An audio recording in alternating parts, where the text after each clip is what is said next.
Hello and welcome to another exciting video here in Mathland. Today we're going to do 9.3 geometric sequences. Okay, let's do a little recap.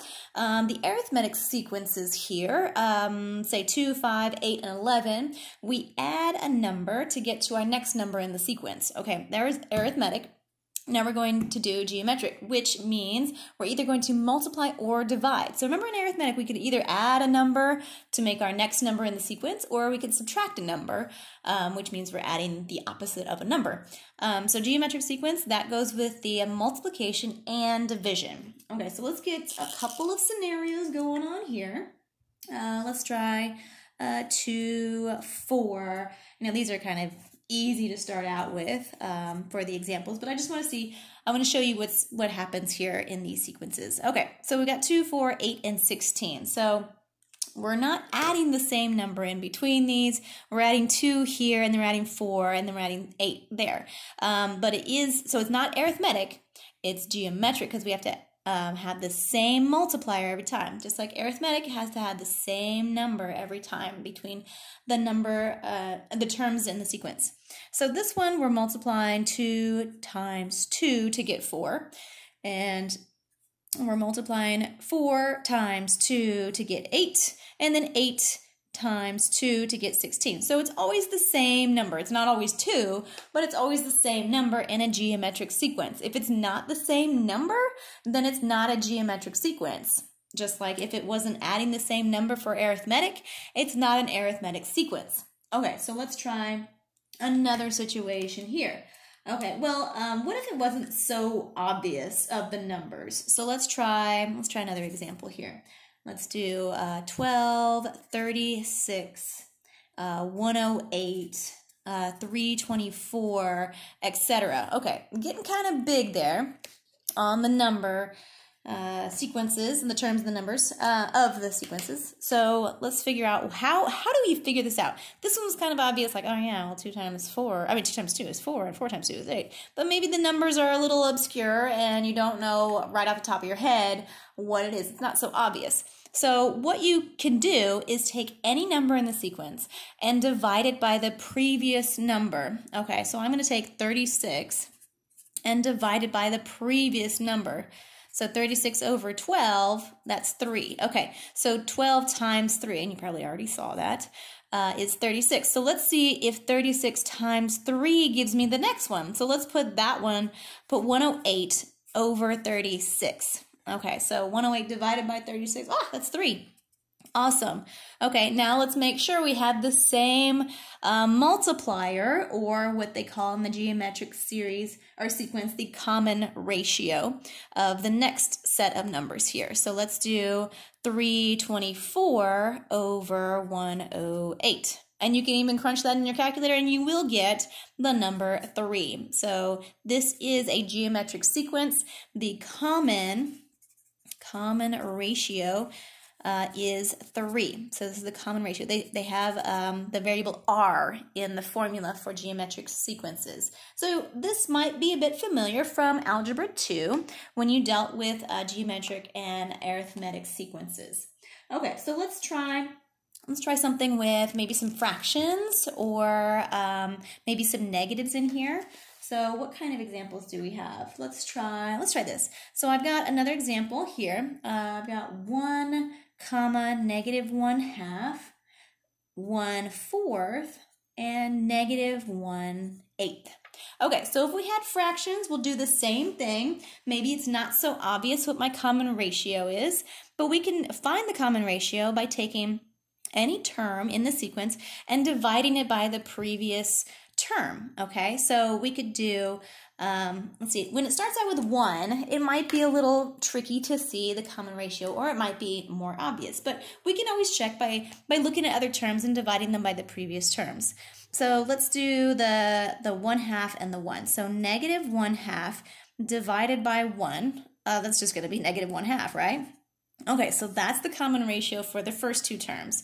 Let's try to make sure this is geometric. Let's try the third term divided by the second term. So I've got 1/4 divided by -1/2. Okay, remember when I divide by fractions, I need to multiply by the reciprocal. So this is now going to become 1/4 times -2/1.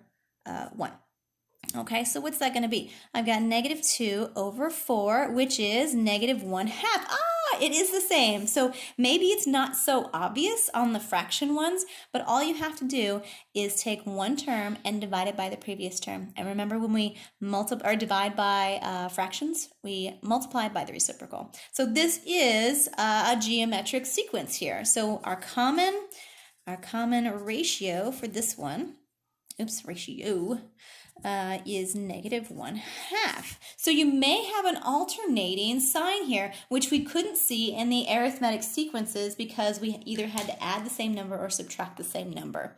So you could alternate positive and negatives in the geometric sequences.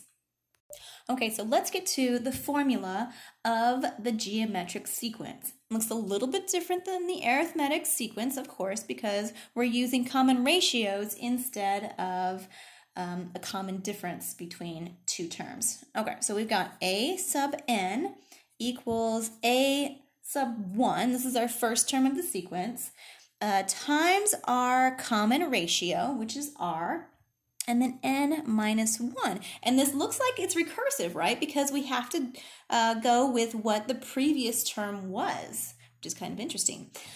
So let's break this down. So we've got my r, which is the common ratio, what things are going to be multiplied by, what term is going to be multiplied by to get the next term. And our a sub 1, we should know what that is. That's the first term. And the n minus 1, that is the term, order minus 1. So the one before that one. Okay, so how do we use this? Here is our formula right here. Okay, so let's use this in a scenario where we're given an A1 and a common ratio. So let's see, let's do A1 equals 3, and my R is 2. Okay, so I love these with just whole numbers, they're integers. We can totally do this easily. It gets a little complicated when maybe we have some fractions or maybe a negative thrown in there, but let's just start with the basics here, and then we can build upon that. Okay, so let's list the first 5 terms. So this is A1. Let's do A2, A3, A4, and A5. Okay, they're all down there. Okay, so what we can do is take the R value and just multiply it by this term, and then the next term, and the next term, and the next term. So that's easy enough. Or we can write it into the formula here, and you can see how it all comes together. So let's use the formula. I know it's easy to just, 3 times 2, oh, that's going to be 6, and then move on from there. But let's use the formula just in case we need to write things out and we need to see how the formula works. So a sub n, we know it's going to be 6, right? So 3 times 2 is going to be 6. So let's test it out with our a sub n. So I'm going to put my n is going to be 2 because that's the next one in line. And that's going to equal my first term, which is 3, my a sub 1, times my r value, which is 2. And then my n, my number that I'm looking for, a sub n, minus 1. So 2 minus 1 is 1. So this is 2 minus 1. Okay, so do you see how that's coming together here? So so this is going to be 3 times 2 to the first power. Okay, so that's 3 times 2, which is 6. Okay, we got that. Great. Okay, it seems like a lot of work just to say 3 times 2, but this will come in handy when we don't have some nice integers here. So let's do the next one. I know it's going to be 6 times 2, which is going to be 12, but let's plug that one into the formula as well. So let's try our a sub 3. So a sub 3 is going to be our first term, 3, times our common ratio, which is 2, times our n. Which one are we looking for? We're looking for 3, and then I'm going to subtract 1 here. So I've got 3 times 2 to the second power. All right, so now we have 2 times 2 is 4, 4 times 3 is 12. Ah, yeah, we get 12.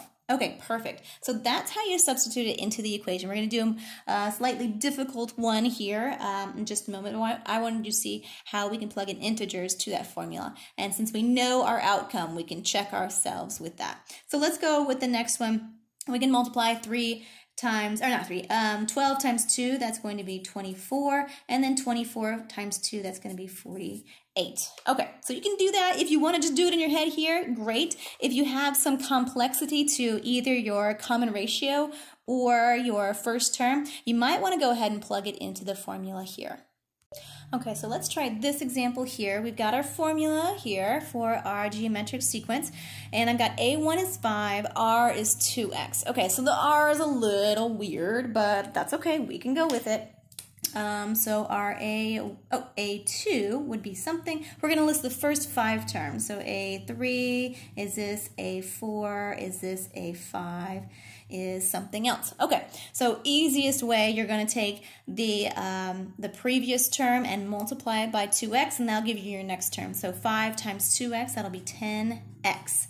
And then we're going to multiply this one by that 2x, and so that would give you our next one, and then that term times 2x would give our next one, and that term times 2x would give us the next one. Okay, again, we can plug it into this formula, and we're going to do a problem like that in just a moment. So 10 times 2x is going to be 20x squared. Okay, so then 20x squared times 2x is going to be 40x cubed. Okay, now 40x cubed times 2 is going to be 80x to the 4th power. Kind of squished in there, but notice that we're just multiplying every previous term by the common ratio. Okay, so let's take a gander now at this type of scenario where we have find the nth term. Okay, we have a sub 1 is 5. This is the first one in our geometric series or sequence. Our common ratio is 3/2, and our nth term is 8. Okay, so let's set this up. We're going to use the formula here. Here's where it really comes in handy, because you can't just say, oh yes, well I'll just plug that in and find the next few numbers by multiplying. No, we don't have everything. We just have the, we're looking for the 8th term here. So our 8th term, our a sub 8, will equal our first term, 5, times our common ratio, which is 3/2, to the n minus 1. Our n is 8, so it's 8 minus 1. Okay, let's work this out. We've got 5 times 3/2 to the 7th power. And if you don't know that off the top of your head, get out your calculator and let's crunch these numbers. So I've got, let's see, 3/2 to the 7th power here. What does that come out to? Holy moly, that's a decimal. Okay, so let's do fractions. Okay, we've got, that's lovely. So we have 5 times 2,187 over 128. Oh, that's beautiful. Yes, yes. Okay, so now let's multiply all this by 5, and we'll get a fraction here. So our answer clearly, which I'm sure you saw it since the beginning here, is 10,935 over 128. Yeah, it might be weird, but just go with it. Just plug it into the formula right here, and you have all the information right here. You have your first term, you have your common ratio, and you have your n value there. Okay, I've got one more scenario I want to talk about in 9.3. The first part is this question here. If they ask you, write the first 5 terms, you got that, right? You got the first term, and you got the next terms with the r value, and so you're just multiplying those. But now, we're going to write the first 5 terms, determine our r, we don't have our common ratio, and write a sequence function. That's what that word says. I squished it in there. So this is all they're giving us. We're given a value. Our initial term is 81. We're given that the next one, the k plus 1, is 1/3 of the previous term. So let's go ahead and figure this out with our formula. I know my formula is a sub n equals a1 times r n minus 1. Okay, great. I'm going to use that hopefully somewhere. I don't want to box it in because it's not my answer. but I want to use that to find this sequence function. So write the first 5 terms. We can do that. So I've got a sub 2, a sub 3, a sub 4, a sub 5. Okay, great. Okay, so we got 81, and then it says the next term right here, k plus 1, equals 1/3 of the previous term.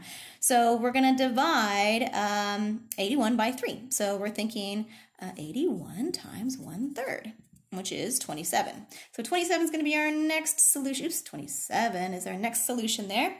And then 27 divided by 27 times 1/3. What's 27 divided by 3? That's 9. Okay, and then 9 times 1/3, that's 9 divided by 3 is 3. And then 3 times 1/3, well, that's going to be 1, right? Okay, so we've got the first 5 terms. Fantastic, got it in there. Okay, what's our R? Determine our R. Well, it was right here all along. So it's 1/3 of the previous term. So our R equals 1/3. Okay, awesome. Tack that into a box, and those two are answered. Check, check. Now write a sequence function for all of this. Well, here is our formula. How do we put all this information into that formula? So our a sub n, we don't know. We're going to keep that in a sub n format. So a sub n equals, what was our first number in the sequence, first term in the sequence? That was 81. 81 times, we have our common ratio, 1/3. And then what do we do with this n minus 1? That's kind of tricky there. So to eliminate this one, because it says the one previous to that, but we have to write it in general terms. We don't want this n minus 1 there. So what you're going to do is have to find the previous term to 81, not just the first term that we have here, but the one prior to that, which is kind of weird because you only start with the first term. So what you're going to do is multiply this first term that you have by the reciprocal of this one, or you're dividing these guys here. So we need to get to the previous term to eliminate this n minus 1 because we don't want a minus 1 in our function. So we're going to figure out what the previous term was. So what would the previous term be in order for you to take 1/3 of it to get to 81?